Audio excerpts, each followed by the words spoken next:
हरे कृष्णा। आज की इस क्लास में सभी भक्तों का स्वागत है। अभी हम मंगलाचरण के साथ स्टार्ट करेंगे। ओम अज्ञानतिमिरन्धस्य ज्ञानाञ्जनशलाकया चक्षुर्मिलितं येन तस्मै श्रीगुरुवे नमः। श्रीचैतन्यमनोभीष्टं स्थापितं येन भूतले स्वयं रूप कदा मह्यं ददाति स्वपदान्तिकम्। वन्देऽहं श्रीगुरो श्रीयुतपदकमलं श्रीगुरुं वैष्णवांश्च श्रीरूपं साग्रजातं सहगण रघुनाथान्वितं तं सजीवं साद्वैतं सावधूतं परिजनसहितं कृष्णचैतन्यदेव श्रीराधाकृष्णपादा सहगणा ललिता श्रीविशाखान्वितांश्च। नमो विष्णुपदाय कृष्णप्रस्थाय भूतले श्रीमते भक्तिवेदान्त स्वामिनिति नामिने। नमस्ते सरस्वती देवे गौरवाणी प्रचारिणे निर्विशेषा शून्यवादी पाश्चात्यदेशातारिणे। जय श्री कृष्ण चैतन्य प्रभु नित्यानंद श्री अद्वैत गदाधर शिवासादि श्री गौर भक्तवृंद। हरे कृष्णा कृष्णा कृष्णा हरे हरे, हरे राम राम राम हरे हरे। ओम नमो भगवते वासुदेवाय। ओम नमो भगवते वासुदेवाय। ओम नमो भगवते वासुदेवाय। नारायणं नमस्कृत्य नरं चैव नरोत्तमं देवीं सरस्वतीं व्यासं ततो जयमुदीरये। नष्टप्रायेषु भद्रेषु नित्यं भागवत सेवया भगवते उत्तमश्लोके भक्तिर्भवति नैष्ठिकी। कृष्णाय वासुदेवाय देवकी नंदनाय च नन्दगोपकुमाराय गोविन्दाय नमो नमः।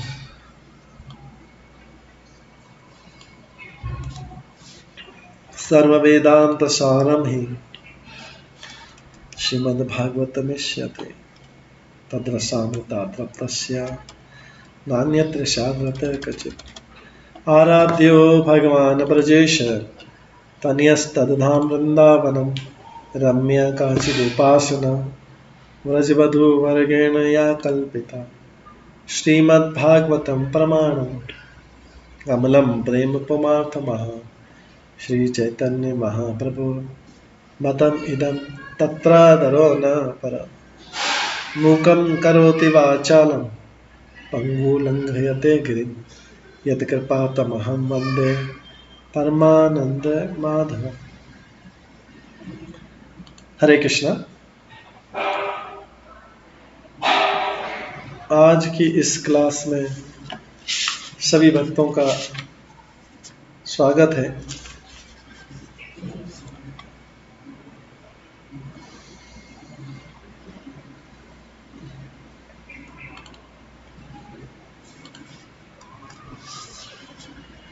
आज हम जो है कुरुक्षेत्र में जो ऋषियों का उपदेश था उसके कुछ लास्ट श्लोक थे, उसका अध्ययन करके फिर कृष्ण द्वारा वासुदेव को उपदेश दिया जाना तथा देवकी पुत्रों की वापसी का कथा श्रवण करें।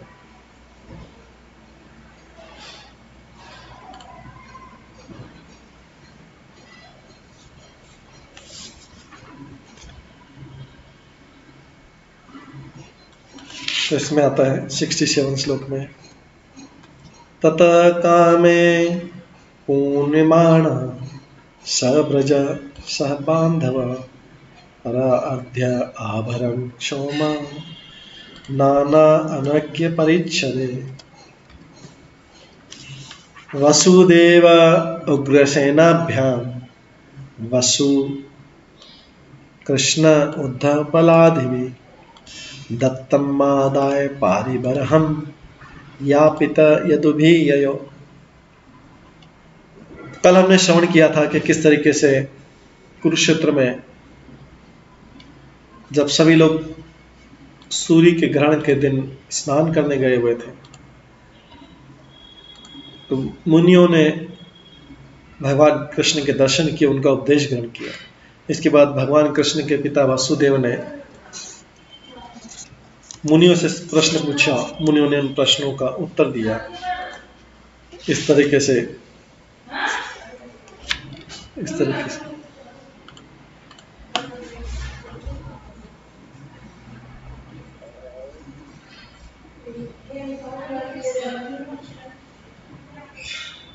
इस तरीके से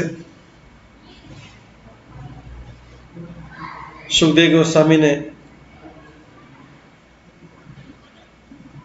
बताया कि घनिष्ठ संवेदना के कारण हृदय देवित वासुदेव रोने रो पड़े थे वसुदेव। और नंद महाराज और वासुदेव की मुलाकात के समय हुआ था। नंद महाराज जाने लगे थे तो वासुदेव ने उनको रोका था। तो इस प्रकार आपस के स्नेह के कारण वे 3 मास तक वहां पे रहे। आगे बोलते हैं, ततः कामे पूर्यमाण सब्रज स बांधवा पराधर्य आभरण क्षोमा नाना अनज्ञ परिच्छदे। वसुदेव उग्रसेनाभ्याम कृष्णोद्धव बल आदि दत्तम आदाय पारिबरहम यापिता यदुभेयो। जब वसुदेव उग्रसेन कृष्ण उद्धव बलराम तथा अन्य लोग नंद की इच्छा पूरी कर चुके थे, महाराज नंद की इच्छा पूरी कर चुके थे तथा बहुमूल्य आभूषण महीन मलमन तथा नाना प्रकार की बहुमूल्य घरेलू सामग्री भेंट कर चुके थे, तो नंद महाराज ने ये सारी भेंटें स्वीकार कर ली और सभी यदुओं से विदा ली तथा वे अपने पारिवारिक सदस्यों और ब्रजवासियों के साथ रवाना हुए। तो विश्वनाथ चक्रवर्ती ठाकुर बताते हैं कि जब नंद महाराज सारे ब्रजवासियों के बाद वृंदावन ब्रज की तरफ रवाना हुए तब की दशा क्या थी, क्योंकि इतने सालों बाद कृष्ण बलराम और सारे लोग जो है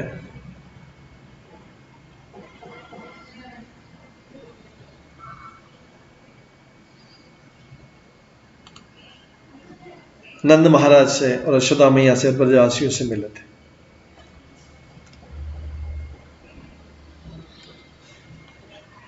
विश्वनाथ चक्रवर्ती ठाकुर बताते हैं, 3 मास बाद नंद महाराज कृष्ण के पास पहुंचे और उनसे बोले, हे पुत्र, तुम्हारे दिव्य मुख से बहे पसीने की एक बूंद पर मैं असंख्य जीवन देने को तैयार। नंद महाराज अपने पुत्र से विदा ले रहे। कृष्ण बलराम तो पहले ही द्वारका मथुरा छोड़ के चले गए थे, उनका विरह में ही जी रहे थे। अभी कुरुक्षेत्र के इस सूर्य ग्रहण के मौके पर सब लोग आए थे, आपस में मिले, लेकिन ये मिलन भी एक टेम्परेरी था। कृष्ण बलराम से ब्रजवासियों का मिलन एक अस्थायी था, कुछ समय के लिए आए थे, लेकिन कुछ समय के लिए आए थे, लेकिन फिर भी 3 महीने रुक गए उस कुरुक्षेत्र में। तो नंद महाराज जाते समय अपने पुत्र कृष्ण से बोलते, हे पुत्र, तुम्हारे दिव्य मुख से बहे पसीने की एक बूंद पर मैं असंख्य जीवन देने को तैयार। अब ब्रज चलो, मैं तुमसे प्रार्थना करता हूं कि अब एक क्षण भी मैं यहां नहीं बिता सकता। और तब नंद महाराज इस अवस्था में वसुदेव के पास गए और उनसे कहा, हे मित्र, कृपया कृष्ण को ब्रज भेज दीजिए। वसुदेव भी पिता है, जन्म देने वाले पिता है, और नंद महाराज भी पिता है। अभी आज नंद महाराज कुरुक्षेत्र में स्नान करने के समय जब सारा हो गया, 3 महीने भी बीत गए, नंद महाराज को बिना कृष्ण के ब्रज में जाने के लिए उदास हो गया, अच्छा नहीं लग रहा था। उन्होंने कृष्ण से रिक्वेस्ट किया, निवेदन किया कि मैं तुम्हारे दिव्य मुख से बहे पसीने की, देखिए क्या वाक्य बोल रहे हैं नंद महाराज, अपने पुत्र से रिक्वेस्ट करें, तुम्हारे दिव्य मुख से बहे पसीने की एक बूंद पर मैं असंख्य जीवन देने को तैयार। नंद महाराज बोल रहे हैं अपने पुत्र कृष्ण। इसके बाद उनको पता था कि कृष्ण तो इस चीज का कोई जवाब नहीं दे पाएंगे, तो वसुदेव के पास में गए और उनसे कहा, हे मित्र, कृपया करके कृष्ण को व्रज भेज दीजिए वापिस। उग्रसेन से प्रार्थना की, जो उग्रसेन द्वारका के राजा थे वो भी आए हुए थे, यदुवंशियों के राजा थे। उन्होंने सोचा शायद उग्रसेन से बोलने से आ जाएगा। उग्रसेन से प्रार्थना की, आप मेरे मित्र वसुदेव को ऐसा आदेश दे दीजिए कि कृष्ण को व्रज भेज दें। यदि आप ऐसा नहीं करेंगे तो मैं अपने आप को यहाँ परशुराम सरोवर है जो कुरुक्षेत्र में, इसमें डुबो दूंगा, और यदि मुझ पर विश्वास न हो तो देख ही नहीं। हम ब्रज के लोग यहाँ पर सूर्य ग्रहण के अवसर पर शुद्धि पाने के लिए नहीं आए, हम स्नान करने नहीं आए थे, शुद्धि पाने के लिए नहीं आए थे, हम तो केवल कृष्ण को वापस ले जाना चाहते थे यहाँ से, इसलिए हम सूर्य ग्रहण के लिए आए थे। हमको पता लगा कि आप लोग द्वारका से सारे यदुवंशी आ रहे हैं, हम केवल कृष्ण को ले जाना चाहते हैं वापस से, प्लीज कृपया करके वापस भेज दीजिए, अन्यथा हम मारे जाएंगे। तो नंद के इस प्रकार के घबराहट पूर्वक बौखलाए हुए शब्द सुनकर वसुदेव तथा अन्यों ने उन्हें मूल्यवान भेंट दे दी और उन्हें शांत करना चाहा, क्योंकि वसुदेव और उग्रसेन ये सब द्वारका के राजा थे। तो उन्होंने सोचा कि शायद इस कला से नंद महाराज को शांत किया जा सकता है। तो उन्होंने बहुत सारी भेंटें दे दी कि आपको ये भेंटें ले जाइए आप ब्रज में,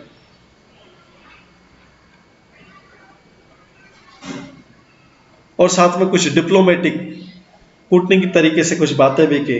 वसुदेव ने, उग्रसेन ने बोला कि हे मेरे मित्र ब्रजराज, नंद महाराज को बोला, है मेरे मित्र ब्रजराज, ये सच है कि कृष्ण के बिना तुम में से कोई भी जीवित नहीं रह सकता, और हम आपको किस तरह से मरने दे सकते हैं।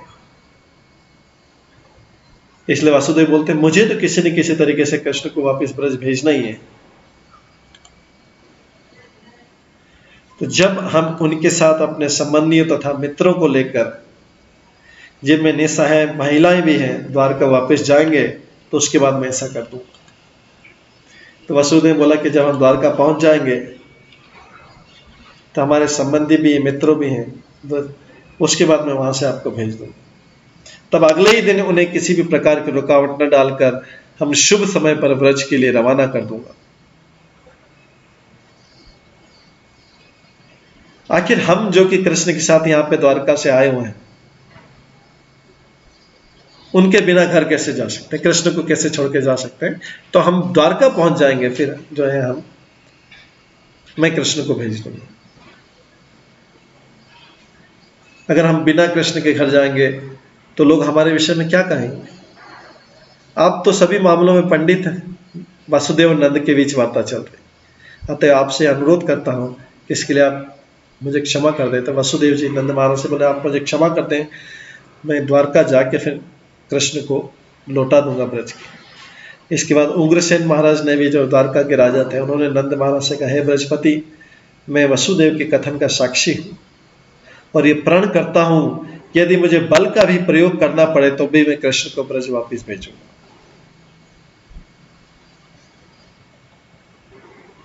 तब उद्धव तथा बलराम को साथ लेकर भगवान कृष्ण ने अपने पालक पिता नंद से एकांत में कहा, है पिताश्री, यदि मैं इन यदुवंशियों को छोड़कर आज सीधे ही ब्रज जाता हूं तो ये मेरे वियोग की पीड़ा में यदुवंशी मारे जाएंगे,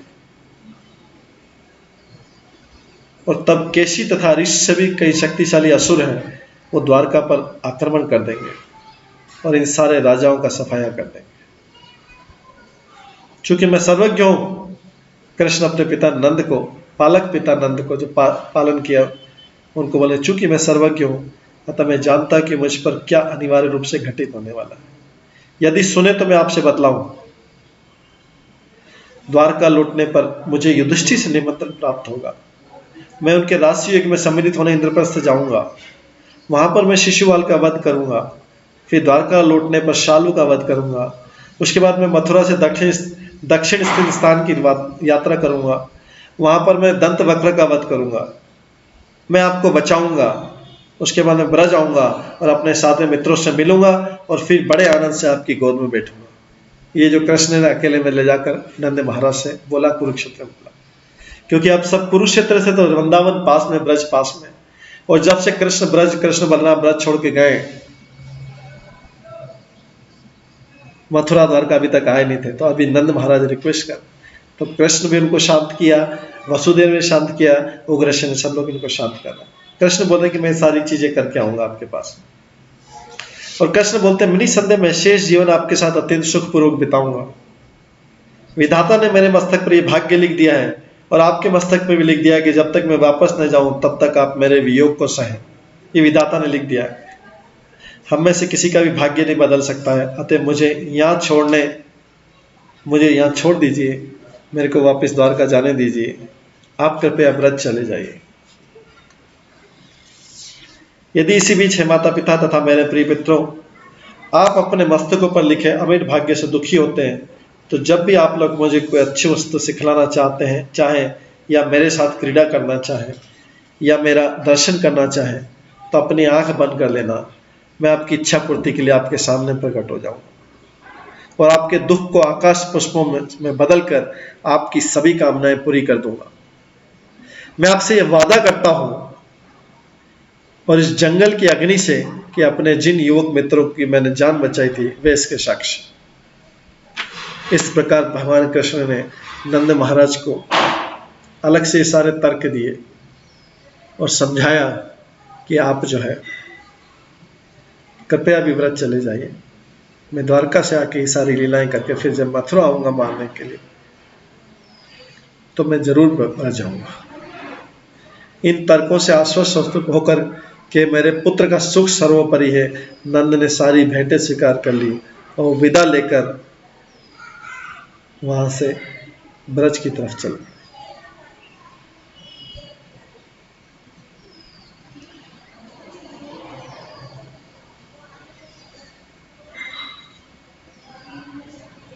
तो नंद महाराज ने इसलिए छोड़ दिया पीछा, कृष्ण को इसलिए बात मान ली। उन्होंने सोचा कि नहीं, अगर मैं अभी ले जाऊंगा कृष्ण को तो इनको दुख होगा, मेरे पुत्र को दुख होगा, कृष्ण को दुख होगा। इसलिए कृष्ण तो भगवान है, इसका सुख सर्वोपरि है। तो ब्रजवासियों में नेचुरली स्वाभाविक रूप से उनकी प्रवृत्ति है कि भगवान को कहीं कष्ट ना। तो इसलिए नंद महाराज बोल रहे हैं कि नहीं, मेरे पुत्र का सुख सर्वोपरि है। तो नंद ने उनकी बात मान ली कृष्ण की, और इस तरीके से कृष्ण को वहीं कुरुक्षेत्र में छोड़ के स्वयं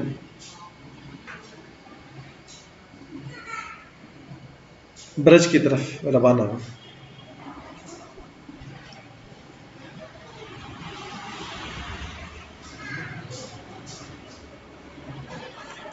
तो इस बारे में और भी वर्णन आता है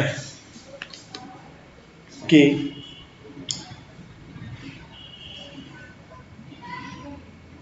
जब गोपियां और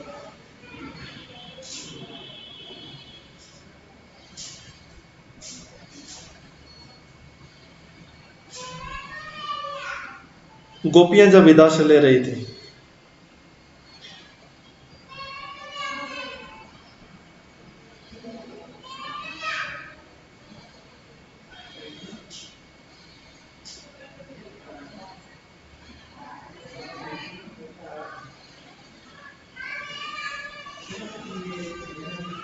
नंद महाराज जो है और गोपियां जब विदा ले रहे थे,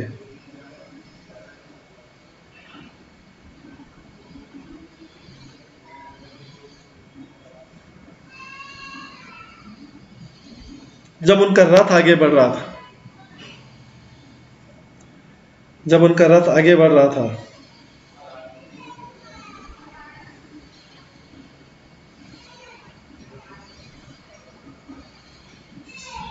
तो उस रथ को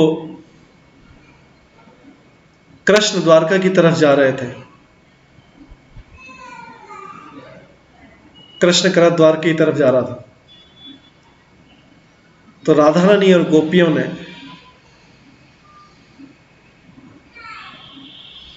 उस रथ को ब्रज की तरफ खींचने लगे। कृष्ण और वो द्वारका की तरफ जाने लगे, जाने की कोशिश कर रहे थे, और राधा रानी और ब्रजवासी जो हैं उनके रथ को वृंदावन की तरफ खींचने लगे। इस तरीके से काफी देर तक ये चलता रहा। गोपियां सब कृष्ण से प्रार्थना करने लगी कि आप जो है ब्रज की तरफ चलिए। पहले तो नंद महाराज ने प्रार्थना की थी, अभी बाकी सब गोपियां ग्वाल वाल प्रार्थना करें कि आप चलिए, अब कुरुक्षेत्र तक आ गए, ब्रज की तरफ चलिए। तो इस तरीके से काफी देर तक खींचा। गोपियां सब ग्वाल बाल ये सब रथ को वृंदावन की तरफ खींचने लगे। तो काफी देर तक ऐसा वर्णन चलता रहा, लेकिन जो है सभी द्वारकावासी कृष्ण को द्वारका ले जाना चाहते थे। कृष्ण और बलराम ने उन गोपियों को, ग्वाल बालों को शांत किया और बोला कि मैं जरूर आऊंगा। ये एक बार फिर से आश्वासन दिया कुरुक्षेत्र।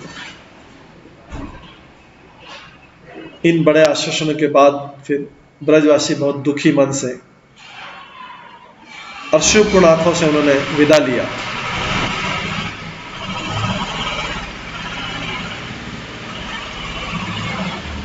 अश्रुपूर्ण आंखों से कृष्ण से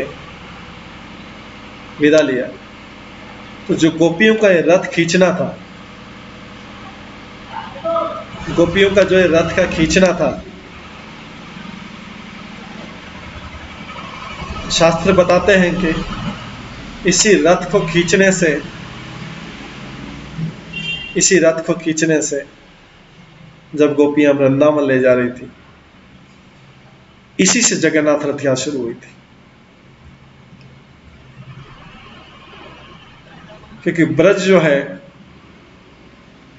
सुंदराचल के समान है, तो गोपियां उस तरफ रथ खींच रही थी। और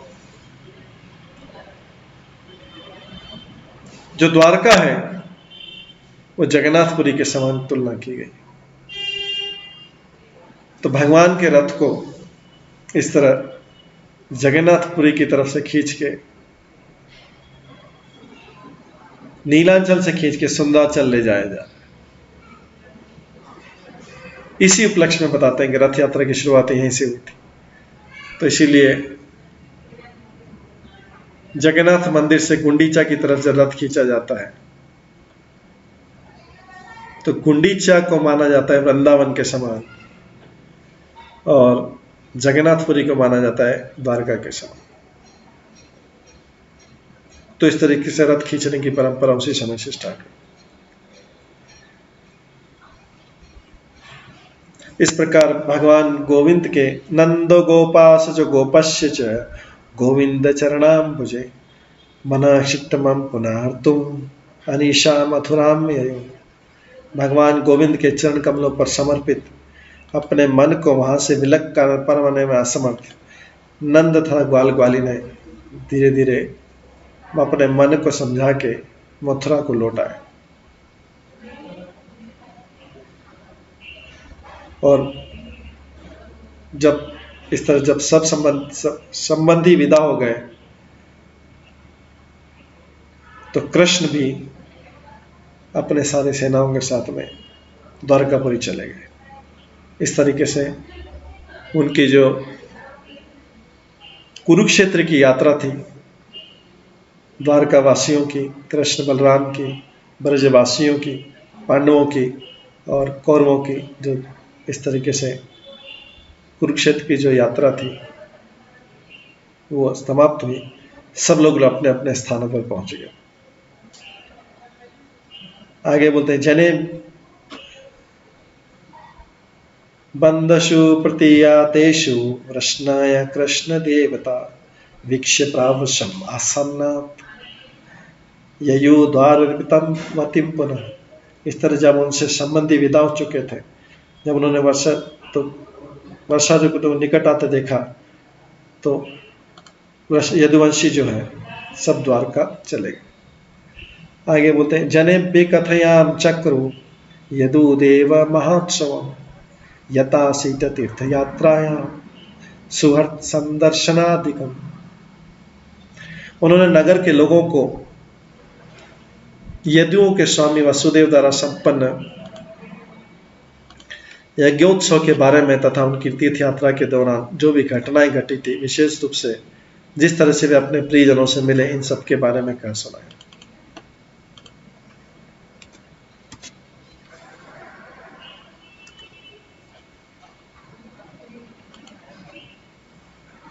इस तरीके से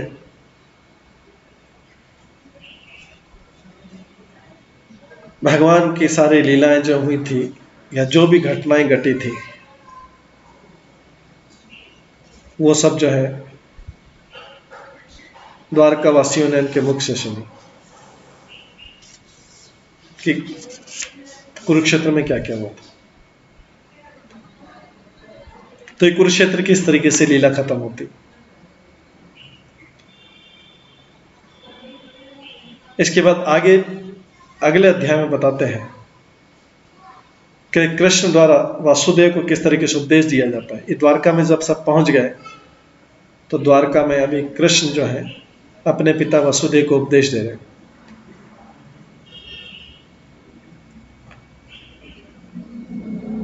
तो श्री सुखदेव गोस्वामी जी बोलते हैं, श्री बादरायणी वाच अथ एकदात्मजो प्राप्तो कृत पाद अभिवंदनो वसुदेव अभिनंद्य आह प्रत्याशंकर्षणाच्युत।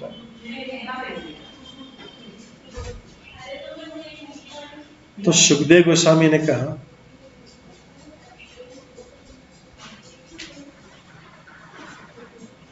एक दिन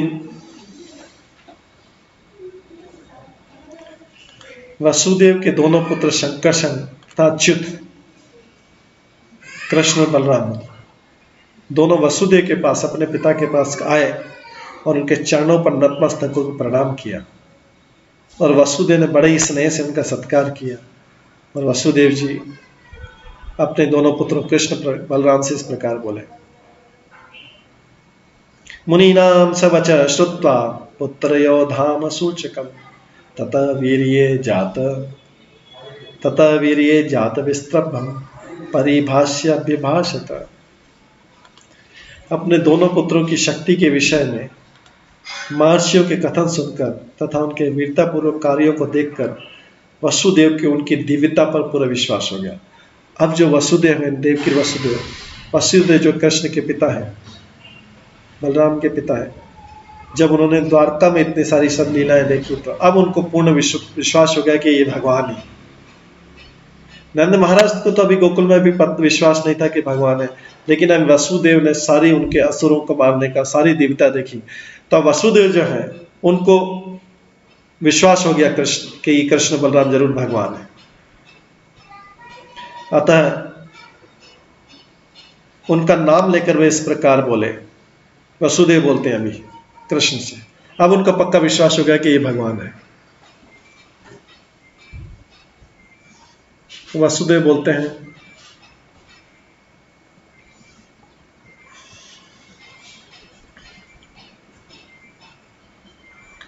कृष्ण कृष्ण महायोगिन संकर्षण सनातन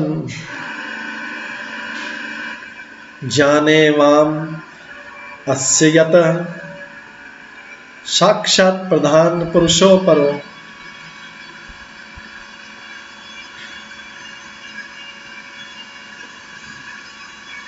वसुदेव ने कहा, हे कृष्ण, हे कृष्ण।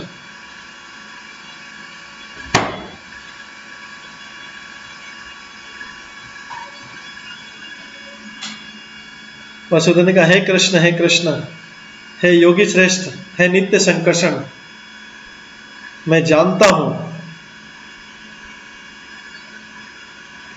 कि तुम दोनों निजी तौर पर ब्रह्मांड की सृष्टि के कारण स्वरूप और साथ ही साथ सृष्टि के अवयव भी हो।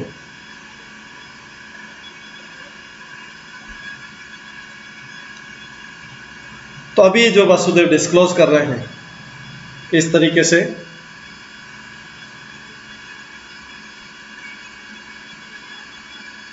तुम दोनों जो है इस सृष्टि को बनाने वाले हो।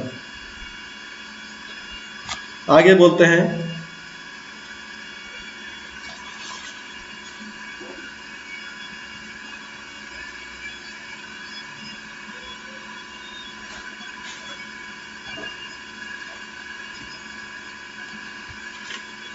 यत्र येन यतो यस्य यस्मे यतः यदा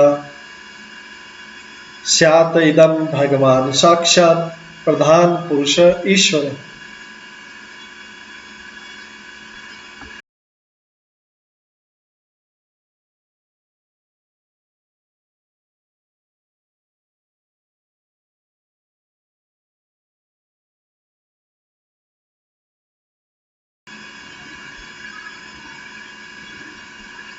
यत्र येन यत यस्य यस्मै यत यथा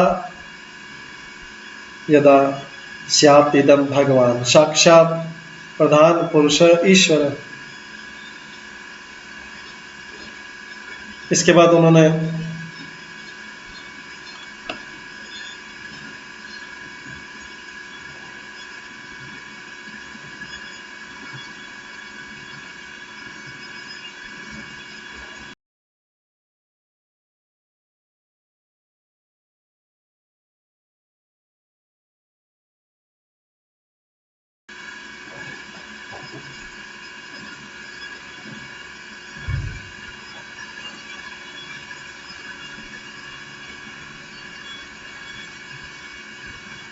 यहाँ पे वासुदेव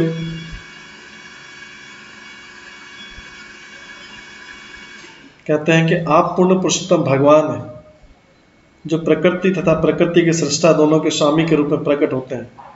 फिर भी प्रत्येक वस्तु जिसका अस्तित्व बनता है और जब कभी ऐसा होता है वो आपके भीतर, आपके द्वारा, आपसे, आपके लिए तथा आपसे ही संबंधित होती है।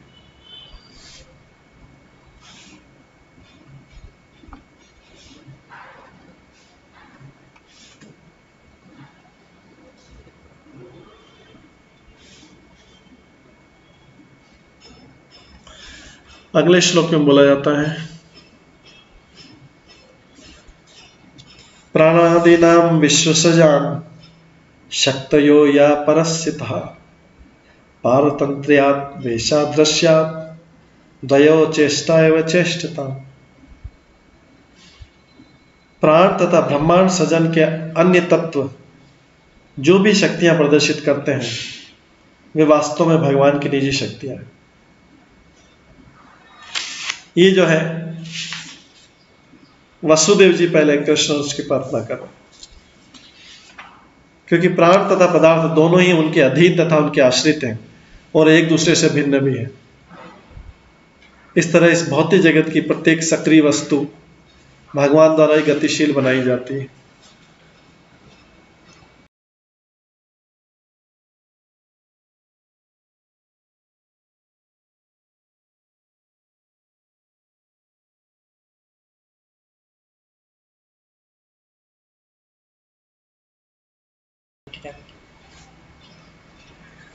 इस तरह भौतिक जगत की प्रत्येक सक्रिय वस्तु भगवान द्वारा ही गतिशील बनाई जाती है।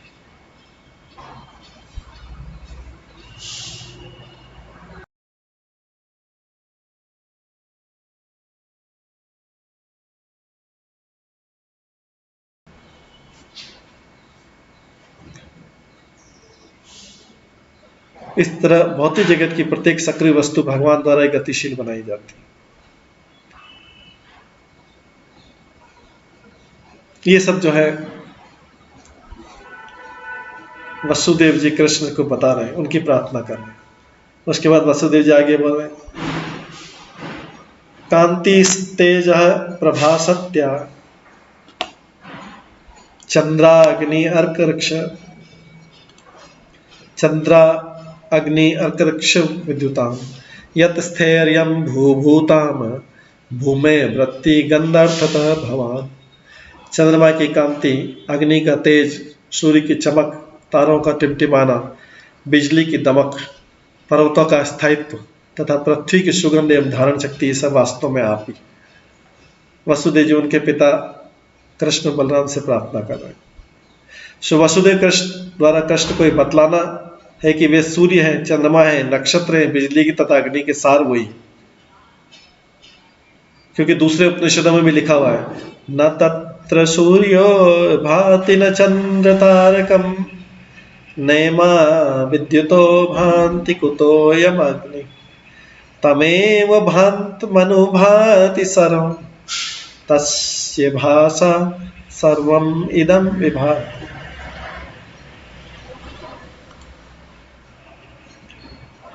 तो आगे बताते हैं कि वहां न तो सूर्य चमकता है, न चंद्रमा, न तारे, न बिजली, तो फिर सामान्य अग्नि में के बारे में क्या कहा जाए। यह तो आध्यात्मिक आकाश के तेज के प्रतिबिंब है। भगवान स्वयं बोलते हैं भागवत गीता में, यद आदित्यगतम तेजो जगत भाष्यते अखिलम यच्चंद्रमसि यच्चाग्नो तत्तेजो विधिमामकम। सूर्य का तेज जो कि सारे अंधकार को दूर करता है, मुझसे ही उत्पन्न होता है। भगवान कृष्ण अर्जुन को भगवत गीता में 15वें अध्याय के 12वें श्लोक में बोल रहे हैं, तथा चंद्रमा तथा अग्नि का तेज भी मुझे से उत्पन्न होता है। इसके बाद आगे बोलते हैं, तपर्पणम प्राणम अपा देवत्वम ताश्च तदस्य ओज सह बलम चेष्टा गति वायु तव ईश्वर। इसके बाद वसुदेव जी अपने पुत्रों कृष्ण बलराम से बोलते हैं, हे प्रभु, आप जल हैं और इसका आस्वादन है तथा प्यास बुझाने एवं जीवन धारण करने की क्षमता भी आप अपनी शक्तियों का प्रदर्शन वायु के द्वारा शरीर की उष्णता, जीवन शक्ति, मानसिक शक्ति, शारीरिक शक्ति, प्रयास तथा गति के रूप में करते हैं।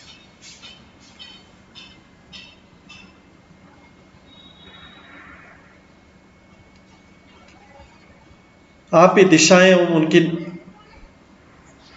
इसके बाद आगे बोलते, दिशाम तम अवकाशसी दिशा खम स्फोटाश्रय नादो वर्ण तम नुकार आकृति नाम पृथकृति। आप ही दिशाएं में उनकी अनुकूल क्षमता है। सर्वव्यापक आकाश तथा उसके भीतर वास करने वाली ध्वनि। आप आदि प्रकट ध्वनि के रूप में है। आप ही प्रथम अक्षर ओम है और आप ही श्रव्य वाणी है, जिसके द्वारा शब्दों के रूप में ध्वनि विशिष्ट प्रसंग बनता है।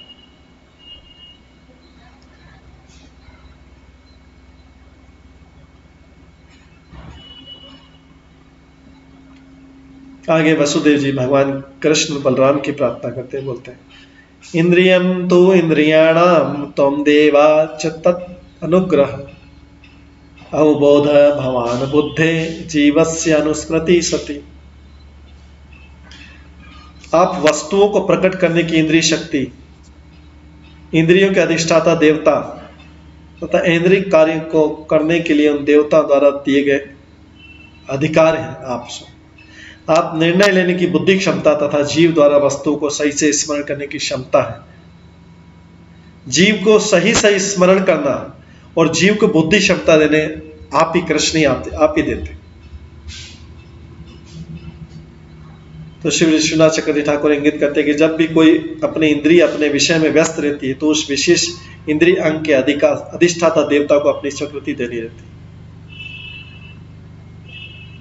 तो आचार्य विश्वनाथ चक्रवर्ती ठाकुर श्लोक में अनुस्मृति शब्द का एक उच्च भाव दिया। उन्होंने बोला नित्य आत्मा के रूप में अपने आप को मान्यता देते हैं। इसके बाद आगे बोलते हैं, भूतानामसि भूतादि इंद्रियाणाम च तेजसः वैकारिक विकल्पानाम प्रधानम अनुशायनम।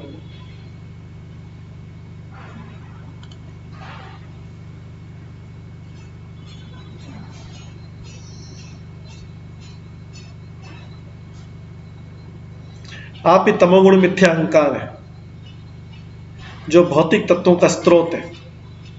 आप रजोगुणी मिथ्या अहंकार है, जो शारीरिक इंद्रियों का स्रोत है।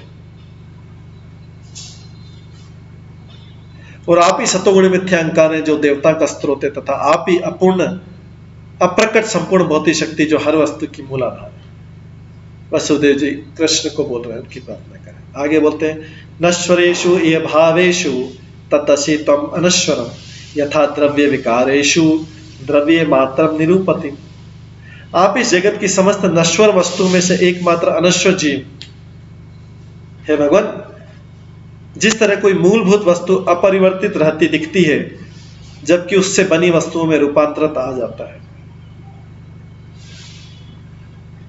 आगे बोलते हैं, सप्तम रजतमाइति गुणा तत्वृत्तयश्च या त्वयि अद्धा ब्रह्मणि परे कल्पिता योग माया।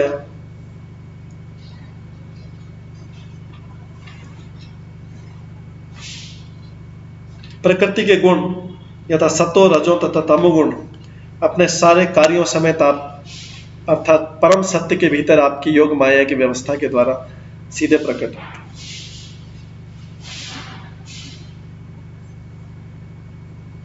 वसुदेव के इस वर्णन का कि परमेश्वर किस तरह अपना विस्तार तीनों गुणों के फलों के रूप में करते हैं, इस तरह वसुदेव की प्रार्थना की जाने भगवान कृष्ण की। आगे बोले, तस्मात् न सन्ति अमी भावा यहरि त्वयि विकल्पिता त्वं च अमीषु विकारेषु हि अन्यदा व्यवहारिका। इस तरह प्रकृति के विकार स्वरूप ये सृजित जीव तभी विद्यमान रहते हैं जब भौतिक प्रकृति उन्हें अपने आप पर भीतर प्रकट करती है। उस समय आप भी उनके भीतर प्रकट होते हैं, किंतु सृजन के ऐसे अवसरों के अतिरिक्त आप दिव्य सत्य की भांति अकेले रहते हैं।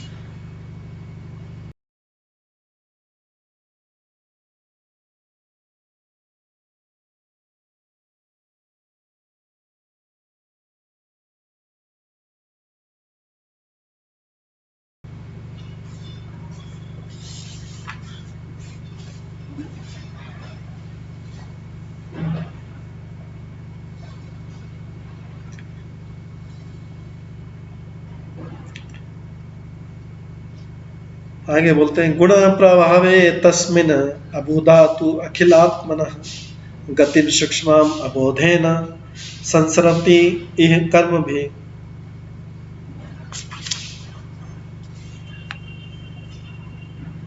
इसके बाद वसुदेव बोलते हैं, वे सचमुच अज्ञानी हैं जो इस भौतिक जगत में भौतिक गुणों के निरंतर प्रवाह की तरफ बंदी बने रहते हैं। आपको अपने चरम शुद्ध गंतव्य परमात्मा स्वरूप जान नहीं पाते। तो सारे लोग इस संसार में, वसुदेव बोल रहे हैं, अभी वसुदेव समझेंगे कि कृष्ण बलराम जो मेरे पुत्र भगवान ही, तो अभी बोल रहे हैं कि उस वसुदेव भगवान की प्रशंसा करते हुए बोल रहे हैं कि ये सारे लोग, दुनिया के सारे लोग अज्ञानी हैं जो इस भौतिक जगत में भौतिक गुणों के निरंतर प्रवाह में बंदी रहते हैं, जो सतोगुण रजोगुण तमोगुण से बंधे रहते हैं और आपको परमात्मा के रूप में, अपने चरम सूक्ष्म गंतव्य के रूप में, परमात्मा के रूप में नहीं जान पाते। अपने अज्ञान के कारण भौतिक कर्म का बंधन ऐसे जीवों को जन्म मृत्यु के चक्र में घूमने के लिए बाध्य कर देता है। इसके बाद आगे बोल रहे हैं, यद इच्छाया नृताम प्राप्य सुकल्पाम इह दुर्लभम स्वार्थे प्रमत्तस्य वया गतम त्वत्माया ईश्वर। सौभाग्य से जीव स्वस्थ मनुष्य जीवन प्राप्त कर सकता है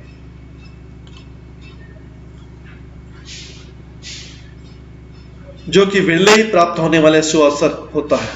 किंतु हे प्रभु, यदि इतने पर भी वो अपने लिए जो सर्वोत्तम है उसके विषय में मोहग्रस्त होता है, तो आपकी माया उसको अपना सारा जीवन नष्ट करने के लिए बाध्य कर सकती है। तो ये बहुत बड़े सौभाग्य की बात है।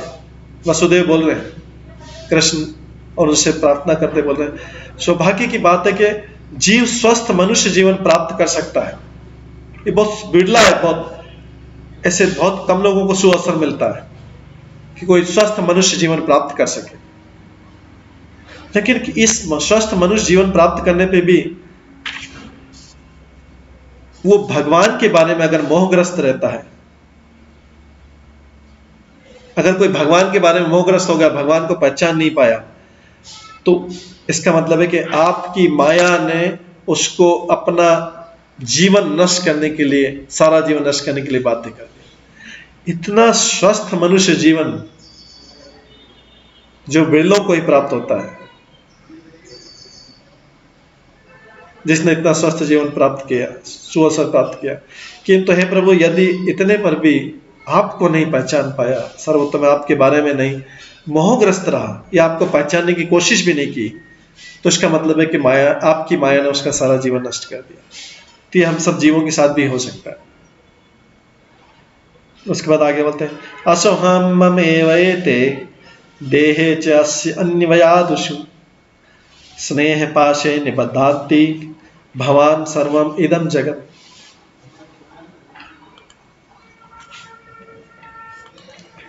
इसके बाद आगे बोलते हैं,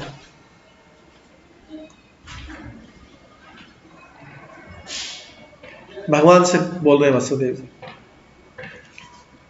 कि आप स्नेह की रस्सियों से इस संसार को बांधे रहते हैं।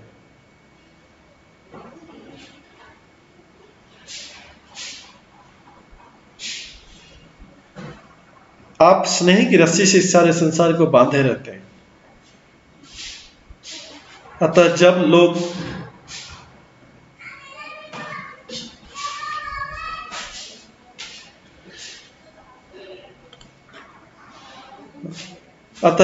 जब लोग अपने भौतिक शरीरों पर विचार करते हैं तो ये सोचते हैं कि यह मेरा है, और जब वे अपनी संतान तथा अन्य संबंधियों पर विचार करते हैं तो सोचते हैं ये मेरे हैं। मैं और मेरा,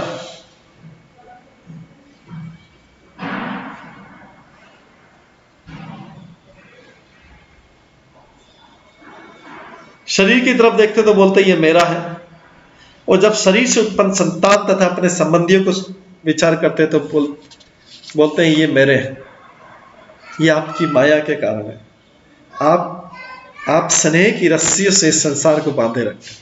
आपके प्रति स्नेह नहीं, आपस में जो स्नेह है भौतिक जीवों का, उसके कारण आप जो है इस संसार को बांधे रखते हैं।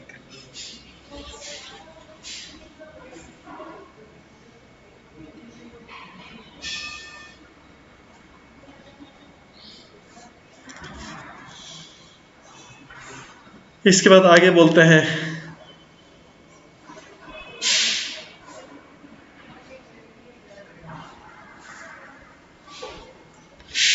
युवाम ननः सुतो साक्षात् प्रधान पुरुष ईश्वरो भूभार क्षण क्षपणे अवतीर्णो तथाथितः। इसके बाद वसुदेव बोलते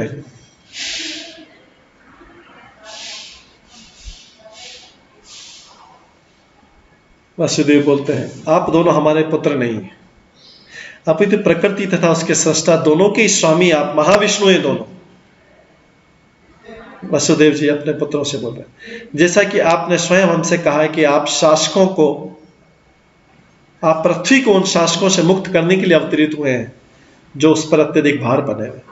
तो अभी वसुदेव कंफर्म हो गए, प्रार्थना करने के बाद बोल रहे हैं, आप दोनों हमारे पुत्र नहीं हैं, वास्तव में आप प्रकृति तथा सृष्टा हैं, दोनों के स्वामी हैं।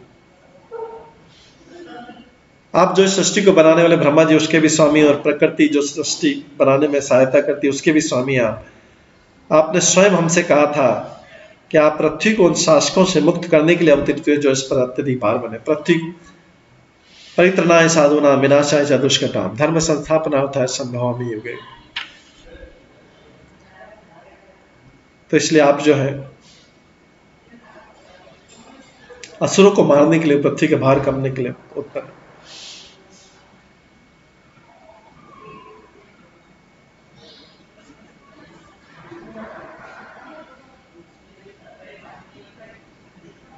यद्यपि कंस की बंदी गृह में अपने जन्म के समय कृष्ण ने वसुदेव देवकी को बतला दिया था कि उनका मंतव्य अवांछित शत्रुओं से पृथ्वी को मुक्त करना है, फिर भी उनके माता पिता उन्हें अपने असहाय पुत्र के रूप में मानते रहे।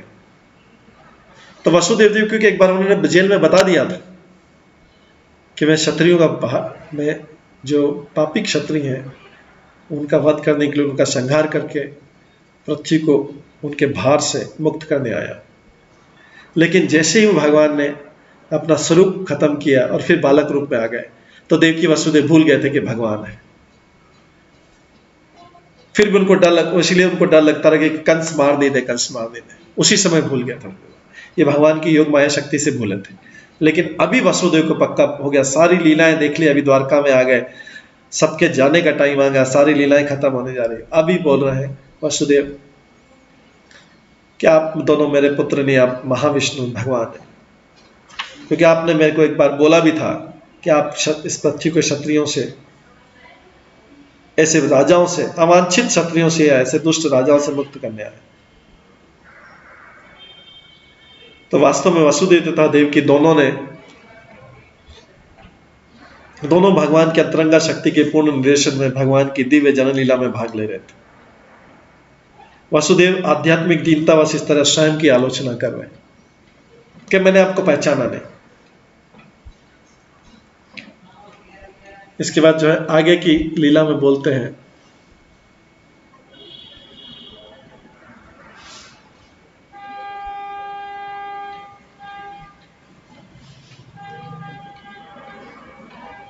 आगे की लीला में बताते हैं, तत्ते गतोस्मि अरणं मध्यपादारविन्द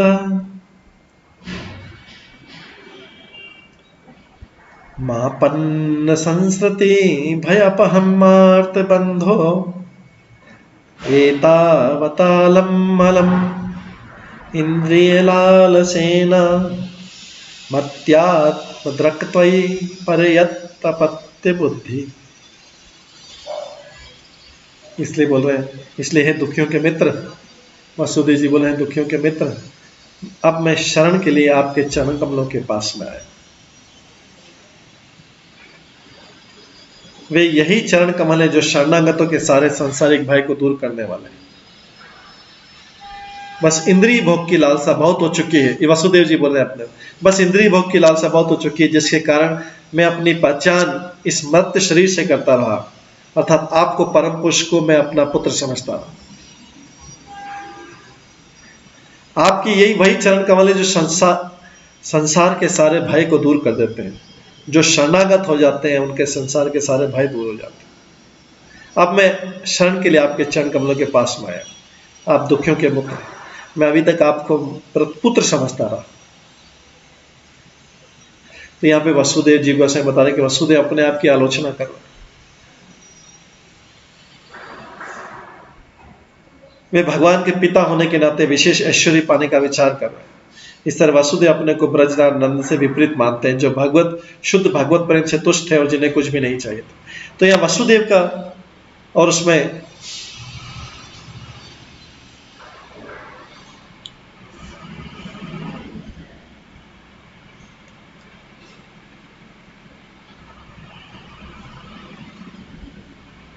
तो यहाँ पे वसुदेव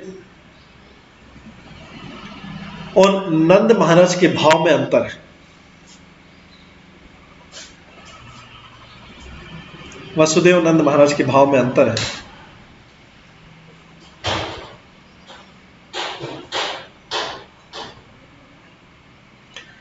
नंद महाराज जो है कृष्ण को अपना पुत्र मानकर बहुत प्रसन्न और संतुष्ट है, नंद महाराज ब्रज।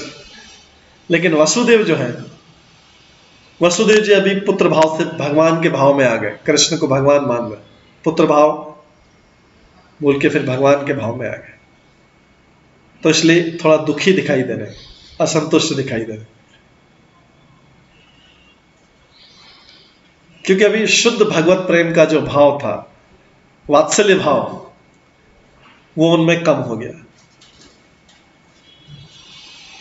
आगे बोलते हैं,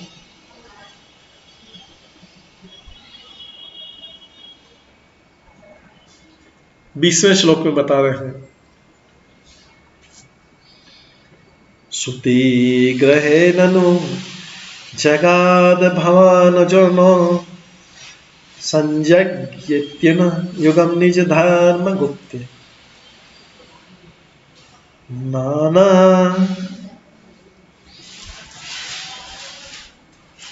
नाना तनु गगनवत विदधत जहां शिका को वेद भूमना उरुगाय विभूति माया।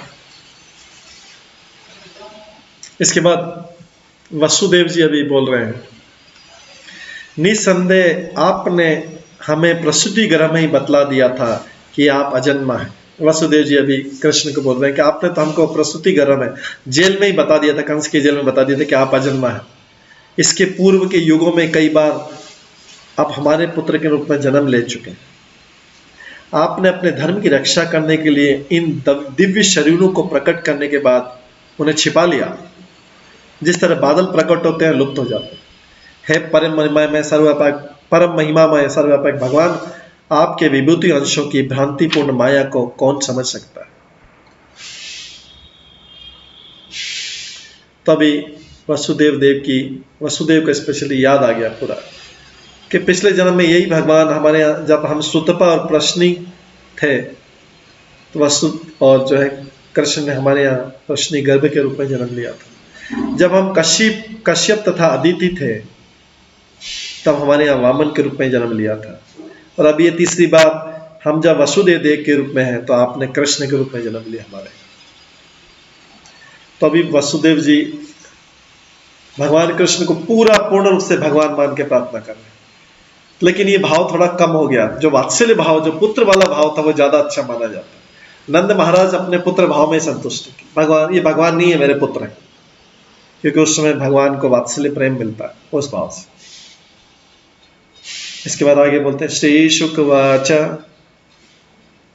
आकर्ण्यथम पितुवाक्यम भगवान सात्वत ऋषभः प्रत्याय प्रशय आनम्रः प्रसन्न लक्ष्मणया गिरा। सुखदेव गोस्वामी ने कहा, अपने पिता के वचनों को सुनने के बाद, सुखदेव गोस्वामी कहते हैं, अपने पिता के वचनों को सुनने के बाद सात्वतों के नायक भगवान ने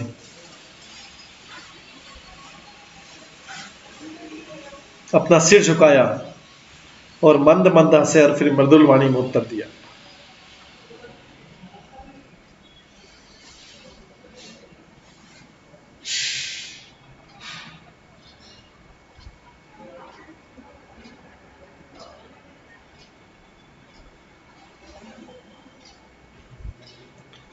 कृष्ण ने अपने पिता द्वारा अपनी प्रशंसा सुनने के बाद जो कुछ सोचा था उसका वर्णन श्रील जीव गोस्वामी करते हैं।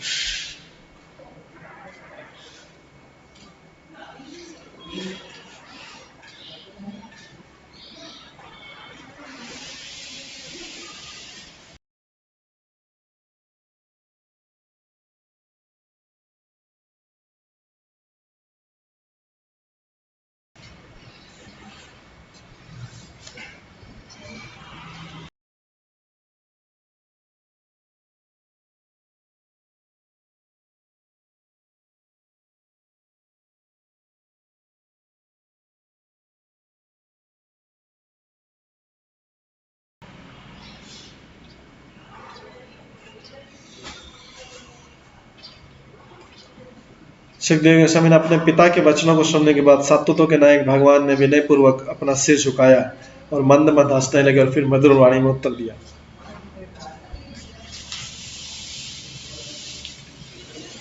तो कृष्ण ने अपने पिता द्वारा अपनी प्रशंसा के बाद जो कुछ सोचा उसका वर्णन जीव गोस्वामी करते हैं। वसुदेव को साक्षात रूप से मेरे पिता होने का सम्मान प्राप्त हुआ, ये कृष्ण सोच रहे हैं। वसुदेव को शाश्वत रूप से मेरे पिता का होने का सम्मान प्राप्त हुआ, जिनकी कामना ब्रह्मा जैसे देवता भी नहीं कर सकते। इसलिए उन्हें चाहिए कि वे मेरे ईश्वर के पक्ष में बारे में इतने निमग्न न हो।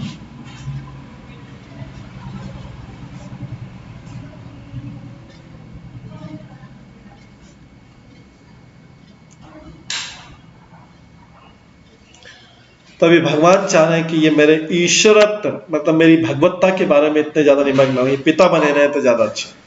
साथ ही उन्होंने उनके प्रति आदर भाव से मुझे बहुत उनके आदर भाव से मुझे बहुत उलझन हो रही। तो अभी कृष्ण को ये बहुत अच्छा नहीं लग रहा है कि उनके पिता उनकी प्रशंसा कर रहे हैं, क्योंकि उनके पिता को लग गया कि अब कृष्ण भगवान है। तो ये कृष्ण को ये संबंध जो है वात्सल्य संबंध से कम लगता है कि लोग उनको भगवान माने, उनको कोई पुत्र माने, उनको कोई प्रेमी माने, उनको कोई सखा माने, ये उनके लिए अच्छा रहता है। तो इसलिए कृष्ण सोच रहे हैं, मैंने कंस का वध करने के बाद अपने तथा बलराम के प्रति उनके शुद्ध पितृ प्रेम को प्रबल करने के विशेष प्रयास किया था, किंतु दुर्भाग्यवश अब इन मुनियों के कथनों से वसुदेव तथा देवकी में मेरे ईश्वरत्व के प्रति पूर्व की कुछ जानकारी पुनः जागृत की जा रही है।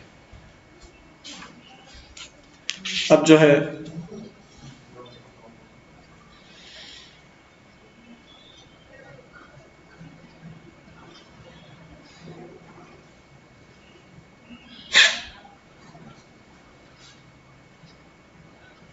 जो है भगवान सोच रहे हैं कि कंस का जब मैंने वध किया था,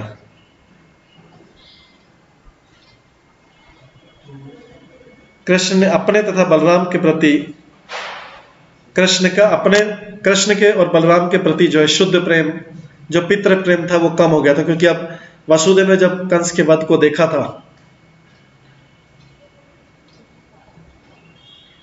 तो वसुदेव में ये जो प्रबल विश्वास हो गया था कि ये भगवान है। किंतु दुर्भाग्यवश उन्होंने कृष्ण ने कम करने का प्रयास किया, लेकिन अब दुर्भाग्यवश क्या हुआ कि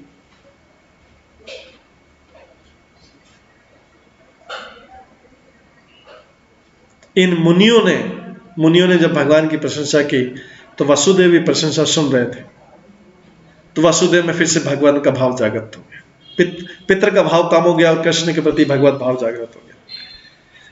तभी श्री भगवान उवाच, अभी जो है भगवान बोल रहे हैं,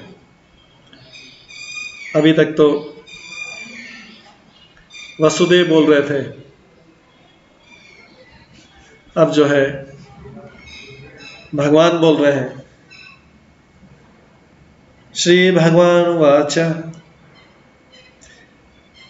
वचव समवेतार्थम तात एतत् उपमन्महे, यत् न पुत्रान् समुद्दिश्य तत्त्वग्राम उदाहरत।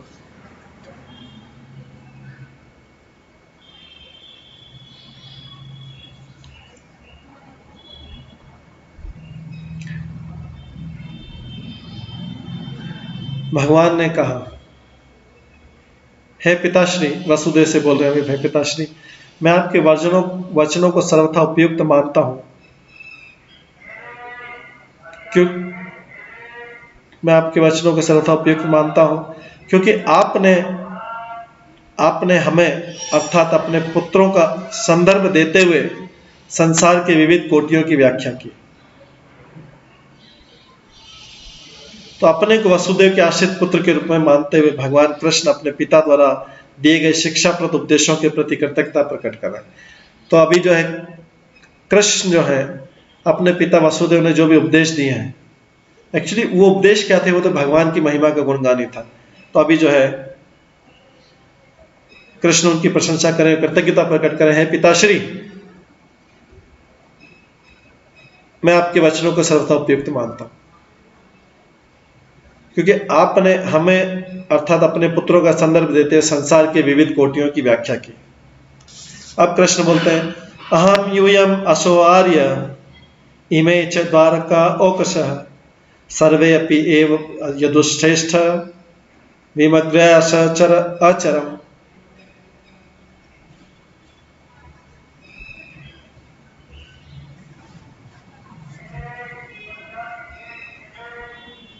इसके बाद में भगवान बोलते हैं, यदुश्रेष्ठ, वसुदेव को बोले हैं, यदुश्रेष्ठ न केवल मुझे अपितु आपको, मेरे पूज्य भ्राता मतलब बलदेव को तथा ये द्वारकावासी इन सबको भी इस दार्शनिक आलोक में देखा जाना चाहिए।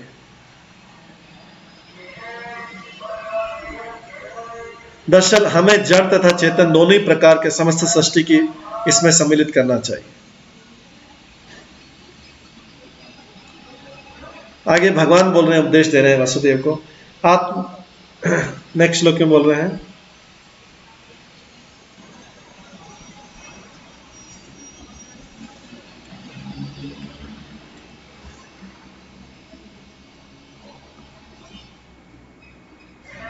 24वें श्लोक में बोल रहे हैं, 24वें और 25वें श्लोक और आगे दूसरे श्लोकों में बोल रहे हैं।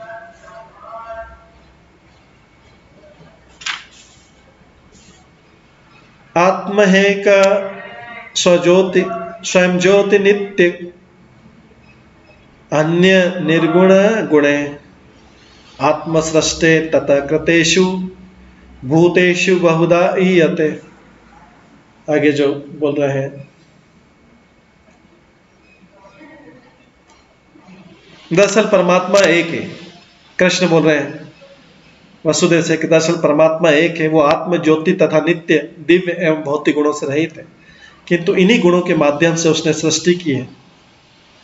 जैसे एक ही परम सत्य उन गुणों के अंशों में अनेक रूप में प्रकट होता है।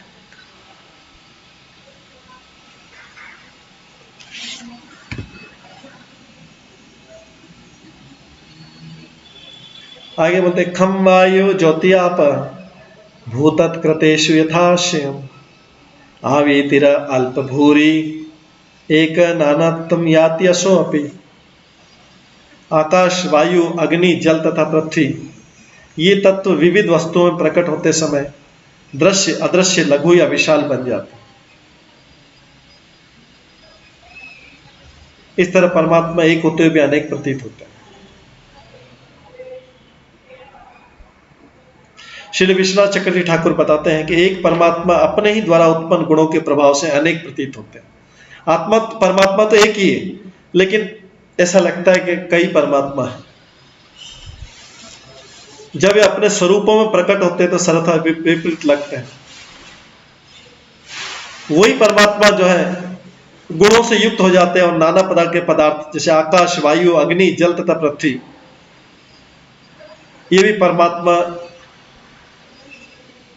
के प्रतिबिंब है। इस तरीके से ये थोड़ा फिलोसॉफिकल चीजें भगवान कृष्ण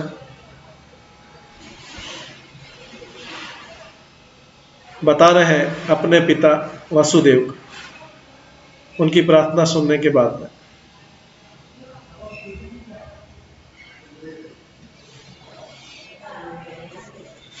इसके बाद सुखदेव गोस्वामी बोलते हैं,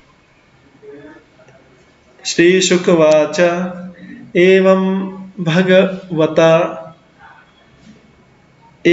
भगवता राजन वसुदेव उदाहरत श्रुत्वा विनष्ट नानाधि तुष्णिम प्रीत मनाभूत। सुखदेव गोस्वामी ने कहा, हे परीक्षित को बोल रहे हैं, राजन भगवान द्वारा कहे गए इन उपदेशों को सुनकर वसुदेव समस्त द्वैत भाव से मुक्त हो गए और हृदय में तुष्ट होकर वे मौन रहे।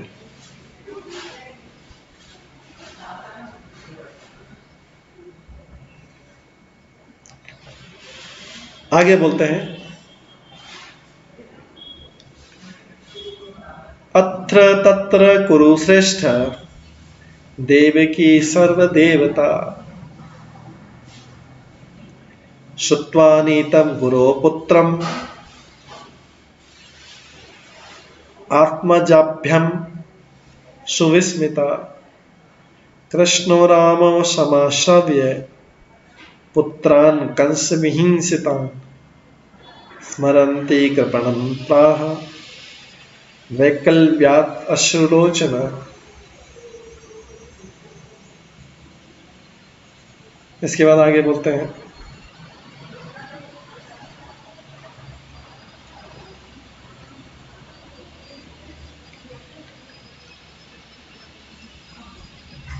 सुखदेव गोस्वामी इसी परीक्षित महाराज से बोलते हैं, हे कुरुश्रेष्ठ, उसी समय सर्वत्र पूजनीय देवकी ने अपने दोनों पुत्रों कृष्ण तथा बलराम को संबोधित करने का अवसर पाया।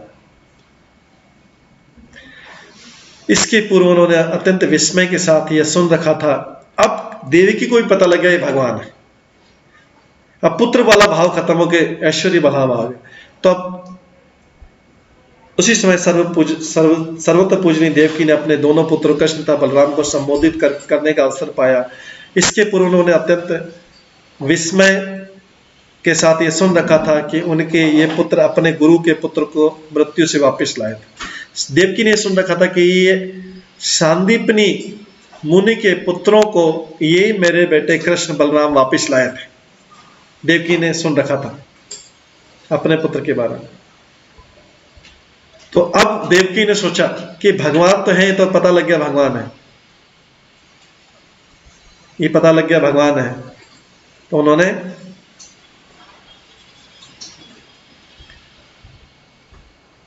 अब वे कंस के द्वारा जो उनके 6 पुत्र वधित हुए थे, देवकी के 6 पुत्र मारे गए थे पहले कंस के द्वारा। बलराम जी तो 7वें थे और कृष्ण जी 8वें थे। तो अब कंस के द्वारा वध किए हुए अपने पुत्रों का चिंतन करते हुए दुखी हुई देवकी अभी अश्रुपूर्णित नेत्रों से कृष्ण तथा बलराम से दीनतापूर्वक बोली। अब देवकी ने सोचा कि भगवान तो प्रूव हो गया भगवान है, तो इन्होंने अपने गुरु के भी तो पुत्र को लाए थे वापस से समुद्र से खोज के। तो मैं भी प्रार्थना करती कि मेरे जो 6 पुत्र कंस के द्वारा मारे गए थे उसको जो है अभी भगवान वापस ले आए। तो कृष्ण बलराम से दीनतापूर्वक बोली। तो अभी कृष्ण के प्रति वासुदेव का प्रेम विचलित हो गया, वात्सल्य भाव से भगवान के भाव में चला गया।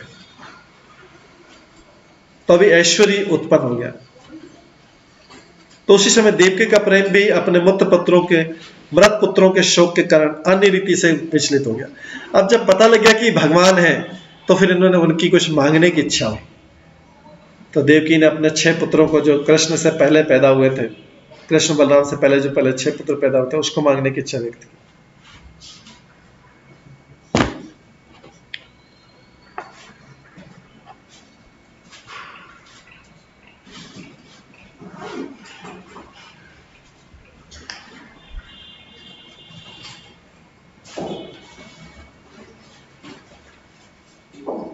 चूंकि देवकी समस्त महापुरुषों द्वारा पूजित थी,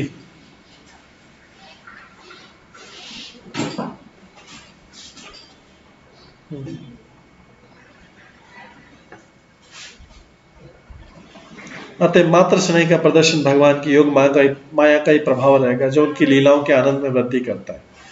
इसलिए श्लोक में 54 में देवकी को मोहिता माया विष्णु, भगवान विष्णु की अंतरंगा शक्ति द्वारा मोहग्रस्त कहा गया है। तो अभी देवकी प्रार्थना करती है। देवकी बोलती है, श्री देवकी वाचा राम राम प्रमेय आत्मन कृष्ण योगेश्वर ईश्वर वेद अहम वाम विश्व सृजामीश्वरवादि पुरुषो। श्री देवकी ने कहा, हे राम, हे राम, हे अप्रमेय परमात्मा, हे कृष्ण, हे सभी योगेश्वर के स्वामी, मैं जानती हूं कि तुम दोनों समस्त ब्रह्मांड सृष्टिकर्ताओं के परम शासक आदि भगवान हो। आगे बोलते, काल विध्वस्त सत्वानाम राज्ञाम उत शास्त्र वर्तिनाम।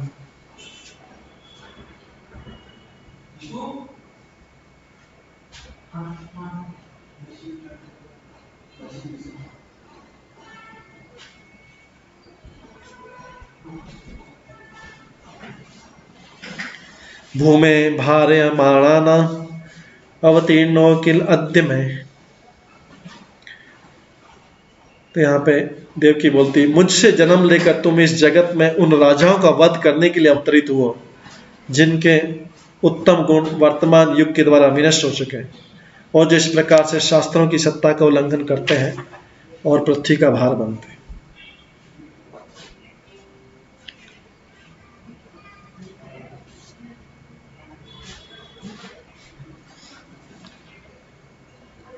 इस तरीके से अभी देवकी एक और प्रार्थना करती, यस्य अंश अंशंश भागेन विश्वोत्पत्ति लयोदय।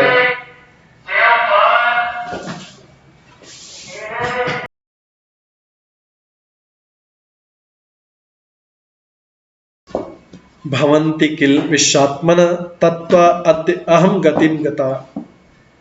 हे विश्वात्मा, ब्रह्मांड की उत्पत्ति, पालन तथा संहार ये सभी आपके अंश के भी एक अंश द्वारा संपन्न किए जाते हैं। हे भगवान, मैं आज आपकी शरण में आई हूं। इसके बाद देवकी जो फाइनली बोलती है, चिरात मृत्सुत आदाने गुरुणा चिरानमृत सुतादाने गुरुणा किल चौदिते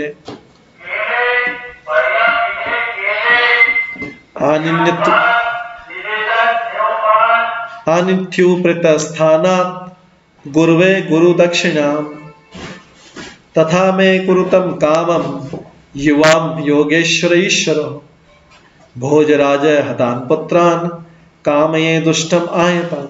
अब देखिए अपनी प्रार्थना सुनाती भगवान को बोलती, ऐसा कहा जाता है कि जब आपके गुरु ने अपने बहुत पहले मर चुके पुत्र को वापस लाने का आपको आदेश दिया था, सांदीपनी गुरु ने, तो आप गुरु दक्षिणा के प्रतिस्वरूप उसके बच्चों को, बेटों को, पुत्र को पूर्वजों के धाम से वापस ले आए थे।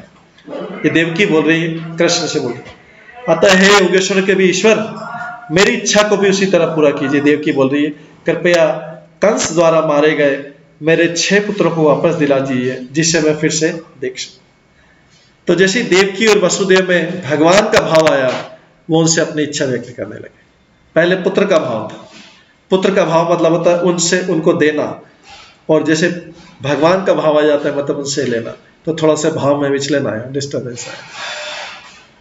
इस तरीके से ये देवकी ने मांगा। अब आगे का जो है प्रसंग कल करेंगे। आज समय हो गया है और आज हम किसी कारणवश और भी दूसरा कुछ सेवा है, उसके कारण आज हम प्रश्न उत्तर नहीं ले पाएंगे।